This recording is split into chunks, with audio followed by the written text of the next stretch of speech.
Қытай сөздің ішіне енді бір адам түсінбейтін жағдайға барып тұр енді. Адам түсінбейтін. Жаңағы ақ өкпе ауруы болып тұр. Қазақ айтатын боз өкпе, жаңағы су тұмсық дегеннен шықты ғой, сумұрон деп біреулер айтады. Сол боз өкпе ауруы болып тұр. Бұл боз өкпе дейін медицинада өкпенің ағаруы дейді. Көп адамдар біледі, бұл өкпенің кәдімгі клеткаларының селлюлозаланып, кәдімгі талшықтанып, селлюлоза демейді ғой деймін, білмеймін, мен медицинаны маман емеспін. Кәдімгі өкпенің талшықтанып, кәдімгі қатып, өкпенің өзінің функциясынан айырылып, өкпе емес, кәдімгі былайша айтқанда талшық жіп сияқты болып кетеді. Былайша айтқанда өкпе жіптеніп кетеді ғой кәдімгі. Міне. Содан ағарады өкпе. Қысқасы өкпе болмай қалады. Міне. Фиброз дейді. Фиброз сол. Жаңа өкпе файбрланып кетеді. Файбр деген сөздің өзі қазақша талшық деген сөз. Енді оны жаңағы фиброз десе, жаңа сол файбр деген сөздің өзі жіпше деген сөз. Жіпше, кәдімгі жіпше. Мынау ішін қатып қалған адамдарға файбр іш дейді ғой. Файбр деген не? Кәдімгі жіпше, ұзын жіпше. Ол былай қарасаң оны тақ ішесің, бірақ ішіңе барғанда кәдімгі ұзын кәдімгі иненің жібі сияқты жіпшелерге айналады. А ол неге? Себебі біреу ішегінің ана бөлігіне барғанда, біреу ішегінің мына жеріне барып, содан ішекті былай қозғайды. Содан барып жаңағы іші қатқан адамның іші жүреді. Ал жаңағы файбр, ағылшынша файбр. Сол файбр, өкпе жаңа файбр, ана өкпе өзі кәдімгі білесіздер, қойдың өкпесі сияқты қара болады. Ал ол жаңағы сол талшықтанып кетеді. Талшықтанып, жіпшеленіп кетеді. Сол қысқасы бітті, өкпен құриды, өлесің деген сөз сол. Міне содан Қытайда ақ өкпе ауруы болып жатыр. Бәрі ақ өкпе. Қазақ айтатын боз өкпе. Боз деген сөз ескі қазақ тілінде ақ деген сөз жаңағы. Мына қырғыздар әлі боз үй дейді ғой, ақ үй деген сөз жаңағы. Қазақ айтады бозарып кетті дейді, ақ боз үй дейді. Қазақ ақты қосып айтады, ақ боз үй дейді. Қазақ өз бірден кені қосарын жарлап айтады ғой. Кілем деген сөз де, қалы деген сөз кілем, бірақ қалы кілем деп қояды да. Тура сияқты. Қызыл қырмызы гүлдерді қоямыз ғой жаңағы. Проблемалық мәселелердің жаңағы аналитикалық талдаулары деп сөйлейтін қазақпыз ғой. Тура сол сияқты. Сол енді қысқасы боз өкпе, ақ бозданып кеткен. Енді Қытайың сөйтіп өліп жатыр. Бірақ бұл жаңағы жұрттың бәрі білетін омикрон емес. Міне, емес. Бірақ әлем қауымдастығы, әсіресе дүние жүзі денсаулық сақтау ұйымы бұның сырын білмей отыр. Неге сырын біле алмай отыр? Қытай дүниежүзілік денсаулық сақтау ұйымына, тағы басқа да дүниедегі осы әлеуметтік оба індетке қатысты ұйымдарға, өңірлік региондық оба індет ауруларынан сақтану ұйымдарына бәріне жауап бермеді. Тіпті дүниежүзілік сауда ұйымы да өңірлік региондық ауру болғанда тиісті қолданатын баптар, шаралар бар. Мысалы, мына өңірде апат болғанда дүниежүзілік сауда ұйымы ол арадағы региондық саудаларын тоқтатады. Оғанға дейін кеденнен ол жақтан келетін тауарлар шартсыз кірсе, енді мәлім бір шарттарды қоя алады. Кедендік келісім шарттар бар елдер, бұғанға дейін ол елдерден келген адамдар құжаттары толық болса, шартсыз кіретін болса, енді ол жерде ауру тарағандығы туралы дүние жүзіндегі құқылық ұйымдар, жаңағы арнайы мәліметтер, ғылыми ұйымдар айтқаннан кейін олар оның кеденінден ол азаматтардың, ол жерден келген азаматтар кіргізбеуге құқылы. Ол кезде бұғанға дейінгі кедендік заңдарың іске аспайды. Енді қара, Қытай іштен айтпай отыр. Ең сұмдығы енді Қытай өзі кеденін ашты міне. 3 жыл құрсаулап алды. Есікті терезені бікеп жаңағы. Өздері сол сасық ауасын өздері жұтып, сасық көрпелерінде Қытай жатты. Енді аяқ астынан ашты. Бүкіл ұшақты ашты. Енді аяқ астынан осы жіберіп жатыр. Қараңдаршы, 2020 жылы наурызда ауруды тарататын кезде Қытай өстіген жоқ беді. Бүкіл дүние жүзіне. Тіпті Ухан қаласында 10 мың адамдық үлкен ас беру өткізді. Қытайда өйтіп үлкен алаңда тамақ үлестіру деген болған жоқ. Ухан қаласында дүние жүзі әскерилерінің, әскери оқу орындарындағы түлектердің спорт жаңағы жиналысы болды. Демек, бұл жерде бір әңгіме тұр. Міне жерде не дейді мынау? Міне біреу ру тайпа туралы. Мына ру тайпа туралы әңгіме айтатындар. Мен автоматты блоктаймын. Сендер киімбісіңдер, немесе қытайшылсыңдар. Бітті болды. Ал енді Қытайдағы бұл ауру омикрон емес болып тұр. Бірақ бұны атын атап түсін түстеп, көзі басын танытып бәлен ауру дейін десе, дүние бойынша дерек ала алмайды. Адамды кіргізбейді, ешкім білмейді. Бір сырлы ауру. Енді көп адамдар айтады. Бұл дельта вирусы өзгеріп, омикронмен қосылып, шаңдасып, сондай бір ауру болды дейді. Оған да дәлел жоқ. Себебі Қытай ақпаратты бермей отыр. Жабық. Ал омикрон деуге қарсы болатындар айтады. Омикрон өйтіп ауыртпайды дейді. Иә, омикрон өйтіп ауыртпайды. Омикрон тіпті ол адам өзінің омикронмен ауырғанын білмей де қалатын ауру. Ол ең жеңіл екпе сияқты. Тіпті қазіргі мынау дүние жүзіндегі екпесі ең атақты дейтін Америка, Германияның екпесінің өзі адамды ауыртады, бірақ олар омикрон ауыртпайды. Тіпті омикронды Құдайдың жіберген екпесі дейді. Ол өйтіп ауыртпайды. Бірақ мына Қытайдағы қалың өлім неден? Өкпе ағарып кетті. Омикронда ешкімнің өкпесі ағармайды. Қазіргі таралып жатқан ауру жер бетіндегі негізінен сол 1 жылдан бері тарап келе жатқан омикрон. Омикрон адам өлтірмейді. Онда неге Қытайда адам өлтірмейді? Омикрон ақ өкпе қылмайды. Неге Қытайлар ақ өкпе болып жатыр? Бұны дүние жүзі білмейді. Бірақ дәл осындай сәтте енді Қытай шекараны ашты. Қытай шекараны ашты. Дүние жүзіне енді бір үлкен ауру тарауы. Өте үлкен ауру тарауы. Сондықтан мен қазақтарға айтамын. 2019 жылдың қазан айынан бастап мен Қытайда ауру тараған туралы бейресми ақпараттар таратып отырмын. Себебі ол кезде пробациялық бақылаудамын. Ол кезде өзімнің жақын жолдастарыма сөзімді тыңдайтын, мені сыйлайтын, менімен сөйлесіп тұратын адамдарға Қытайда сұмдық ауру тарап жатыр деп 2019-дың қазан айынан бастап дабыл қақтым. 2020 жылдың қаңтарының 1-ші күні пробациялық бақылауым аяқтай салған күннің ертесі Қытайда сұмдық ауру тарады деп 3 минуттық видеоны салдым. Қытайда сұмдық ауру тарады деген YouTube арнамызда тұр. Астындағы датасына қарасаңыз 2020 жылы қаңтардың 2-ші күні деп тұрады. 2020 жылы қаңтардың 2-ші күні деп тұрады. Мен оны қаңтардың 1 күні түсіргенмін. Сөйтіп, ауру 2020-ның наурызында тарады. Мен 2020-ның қаңтар, яғни януардың 1-ші күні видео таратып, Қытайда сұмдық ауру тарады, Қытаймен шекараны жабу керек, бүкіл байланысты үзу керек, Қытайдан келетіндерді карантинде жабу керек, абайлау керек, сақтану керек, Қытайдағы қазақтың кәсіпкерлерін, студенттерін елге қайтару керек, денсаулығын тексеру керек дедім. Тыңдаған ел болған жоқ. Билік құлақ аспады. Ең соңында Қытайда бүкіл ауру сұмдық әлемдік деңгейге жеткенде Қазақстан қынадай қырылып қалды. Қазақтың парақор жүйесі температура түсіретін парацетамолдың өзін қол жетпес алтынға айналдырып қойды. Температура түсіретін дәрі жоқ. Өкпені жасанды жолмен тыныстандыратын аппарат жоқ. Қызу түсіретін дәрі жоқ. Антибиотик жоқ. Міне, содан қаншама қазақ қырылып қалды. Енді қазір Қытайда дәл осы жағдай. Дәрі жоқ. Температура түсіретін жоқ.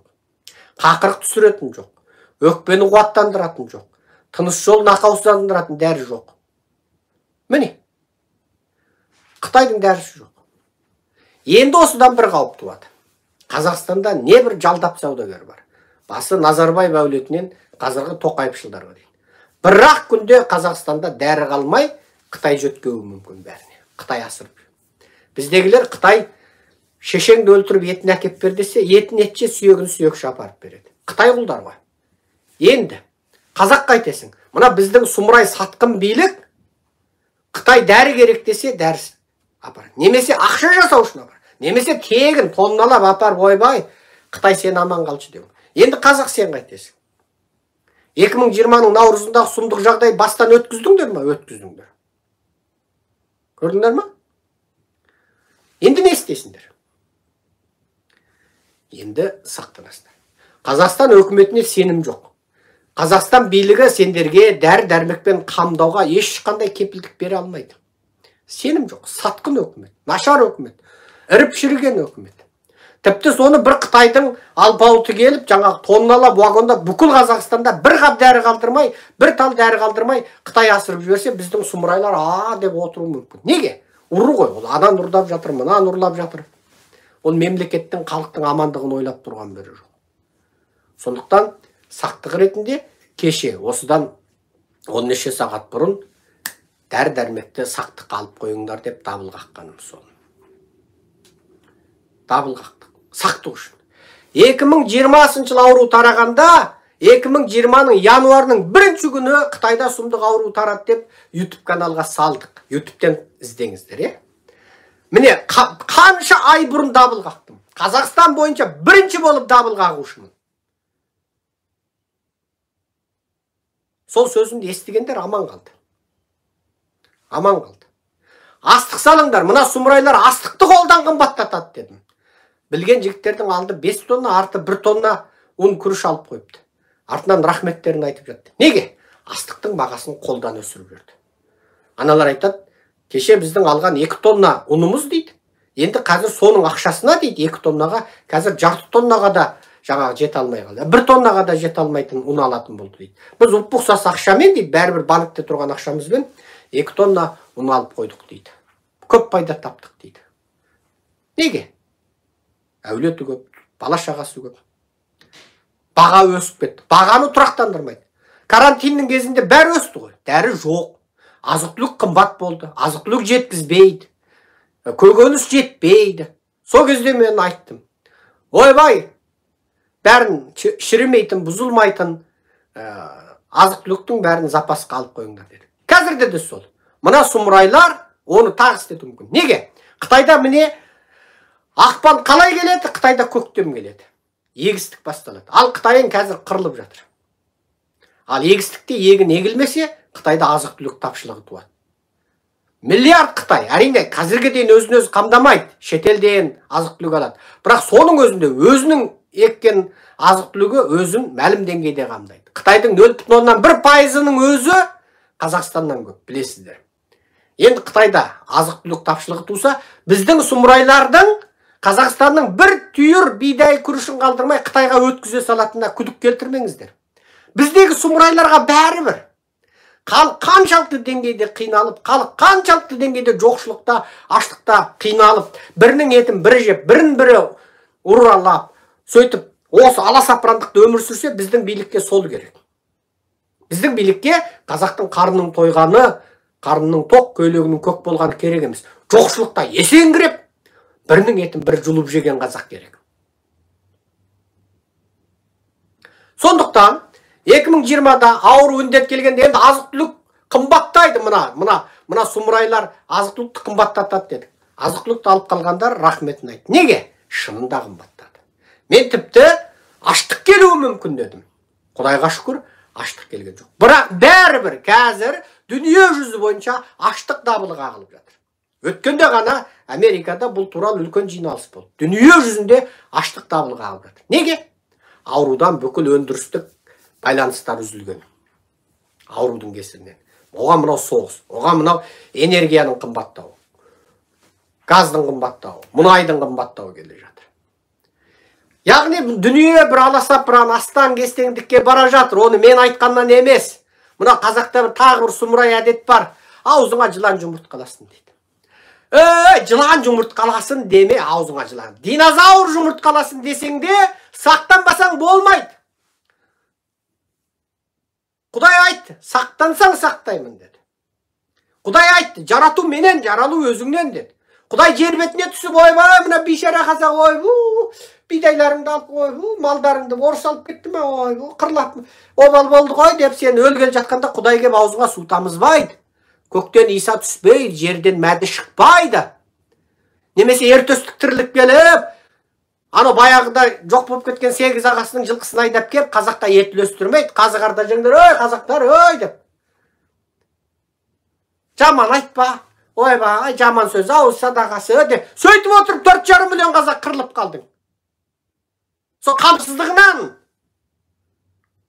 4,5 миллион қазақ қырылып қалды. Осы кезде біз 100 миллион, 150 миллион халық болатын едік. Сондықтан мына аузыңа жылан жұмыртқаласын дегендерге айтамын. Өздеріңнің ауыздарыңа динозавр жұмыртқаласын. Динозавр жұмыртқалап кетсін ауыздарыңа. Сақтаныңдар. Мен жаман сөз айтып жатқан жоқпын. Мемлекетіңнің сыйқы мынау, өкіметіңнің сыйқы мынау, Қаныш Тоқаевың анау тағы үшін 4 жастағы сәбиге дейін атып тастап өлтіретін. Мына парақор үріп шіріген мына жүйең мынау. Бір жақсы есі дұрыс өкімет көрдің ба осы уақытқа дейін? Халықты, қазақты ойлайтын. Кредиттің жаңа дүние жүзіндегі ең бай мемлекетте ең кедей халық болып өмір сүріп отырсыңдар. Бүкіл қазақ миллионер болып, бүкіл қазақтың еркегі 4-тен қатын алып, арабтар ұқсап үріп шіріп өмір сүретіндей байлығы бар ғой біз. Біз арабтар бізді көріп ойбай, қазақ болып, жаңағы туылсамшы ойбай дейтін деп жылайтындай байлығымыз бар. Араб деген біздің қасымызда түк емес.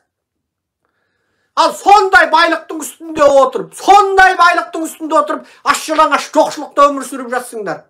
Енді неменеге сақтанбайсыңдар? Қай неге сенесің? Мына тәуба шүкір деңдер, таңертең көзіңді ашсаң тәуба де, шүкір де. Бір қызыңды зорлап кетсе тәуба де, шүкір де. Бір ұлыңды педофил зорлап кетсе, енді тағдыр көн дейді. Мына сұмыра имамдарға да сенбеңдер. Бұл сұмыра имамдардың дені шайтан болып кетті қазір. Назарбаев Тоқаевтың қасында жүрді ме, бітті ол мұнафиқ. Елбасы аман болсын, дінбасы аман болсын деп оттады ғой 30 жыл бойы. Ашамайды жуу туралы сабақ өтті. Ал қазақтар, неменеге жеттіңдер сол? Мешітке барсаң сол ашамайды қалай жуу туралы сабақ өтеді. Басқа сабақ өтті ба? Діннің сиқын кетіріп болды. Дінде кінә жоқ. Діннің сиқын, діннің тонын жамылып алған Назарбаевшыл, Тоқаевшыл, мына сұмырай, дінді нанғайыр бастаған сұмырайлар кетіріп болды. Сақтан қазақ. Сақтан. Мынау билік, халықты миллиондап қыратын тарих, ол ертегі емес. Өз басыңдан өтті қазақ. 16-жылы қырылу, 21-22-дегі 2,5 миллиондық қырылу, 31-33-дегі 4,5 миллиондық қырылу, 36-37-дегі бүкіл интеллигенциялыңды қырып тастау. Осыдан барып сорладың қазақ. Енді жаман айтпа, ойбай деген сөзді қойыңдар. Сақтан, сергек бол. Қазаққа бірінші керек сергек. Сергек болыңдар. Дайын тұру керек, қағылез болу керек. Қалғуға болмайды қазір.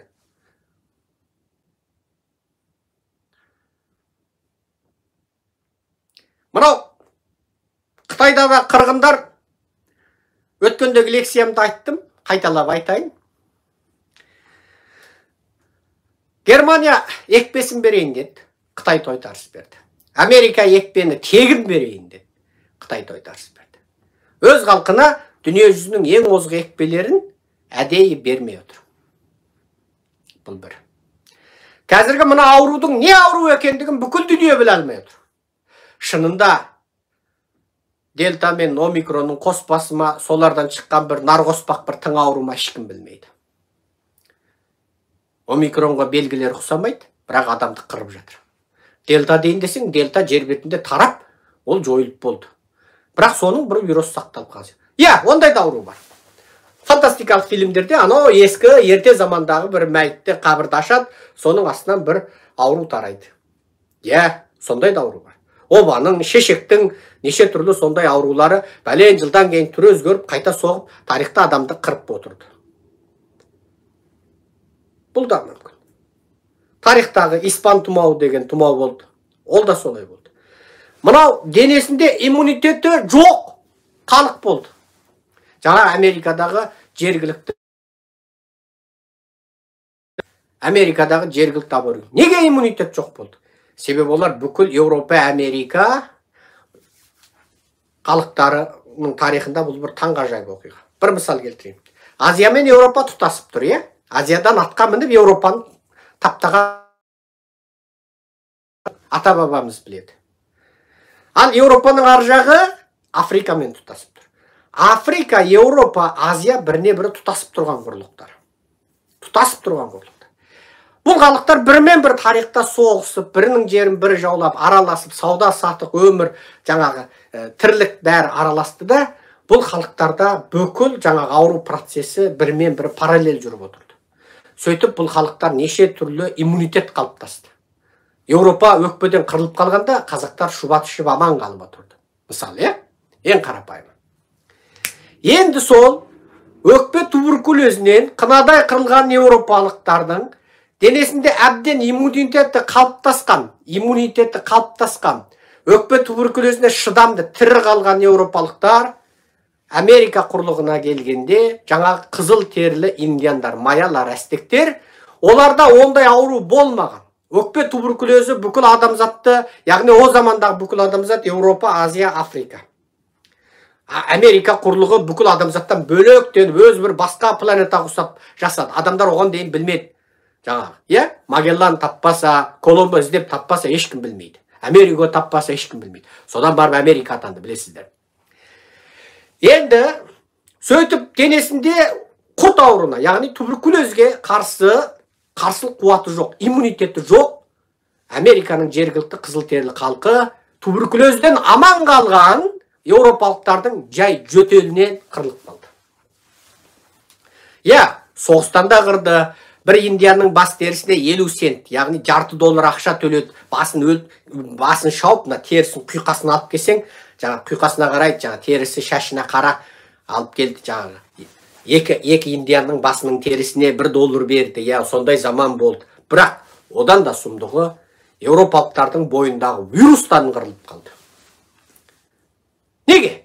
Олар бүкіл адамзаттан ауашаланып, бөлініп, бүкіл Еуропа туберкулезден қырылып жатқанда, бұлар туберкулездің не екенін білген жоқ. Ол заманда Еуропа бөлек, Америка бөлек, қазіргідей ұшақ қатынасы жоқ. Денесінде бағыт процесс бойынша жүретін иммундық қабілет қалыптаспады.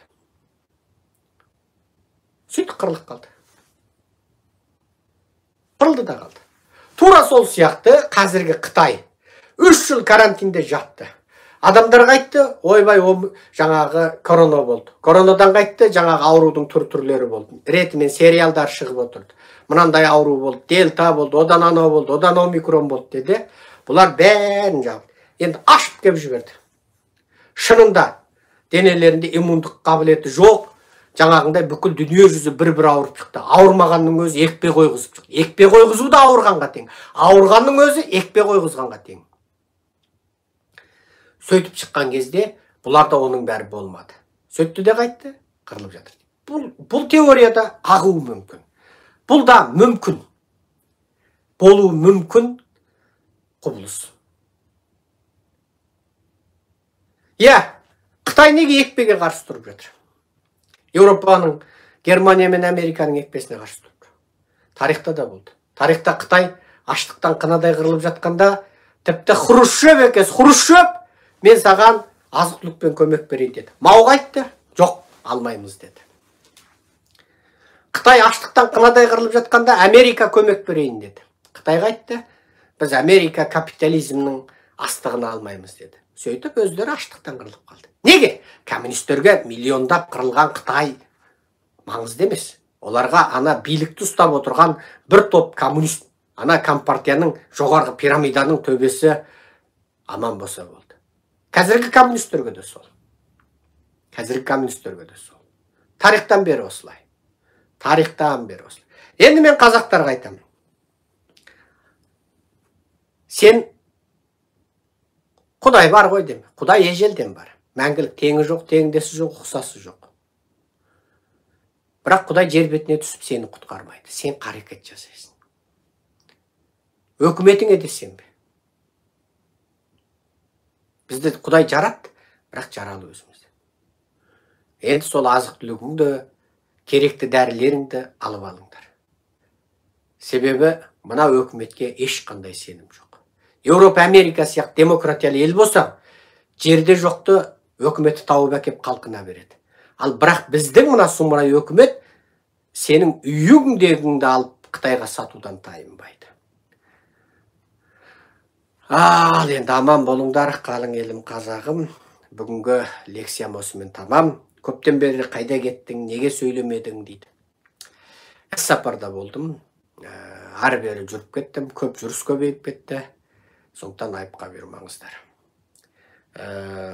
Ендігі көп лекция жаңа жылдан кейін болуы мүмкін. Менің айтатыным осы, бөлісіп таратып тастаңыздар. Айтылмай қалған не бар? Қытай туралы айттым, жаман ауру туралы айттым, орыс туралы айттым.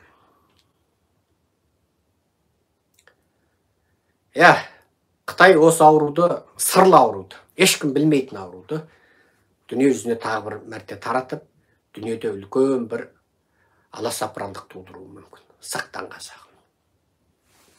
Құрметпен Серікжан Біләшұлы. Аман сау болыңыздар.